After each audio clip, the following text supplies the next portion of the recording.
নমস্কার বন্ধুরা, আজকে পুকুরে আসলাম বাতি ঠিক করতে। এসে দেখি পুকুরের যে অবস্থা, বৃষ্টির জলে চলনবিল হয়ে গেছে পুকুর সব একত্রিত হয়ে।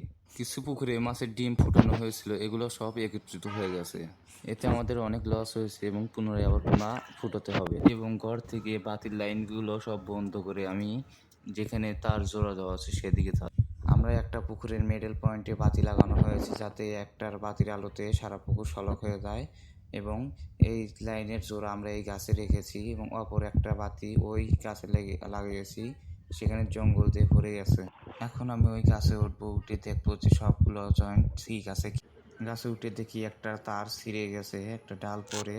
সেগুলো আমি আবার সঠিকভাবে ঠিক করে দিলাম এবং পিঁপড়ার কারণে গাছে থাকা যাচ্ছে না। আমি যতটা সম্ভব তাড়াতাড়ি কাজ করলাম এবং জয়েন্টগুলো সঠিকভাবে দিয়ে নিচে নেমে এসে চেক দিলাম, দেখলাম বাচ্চা সবাই আমার বাবার জন্য এবং আমার জন্য সবাই আশীর্বাদ করলেন। আমরা যেন এভাবে এগিয়ে যেতে পারি। ধন্যবাদ।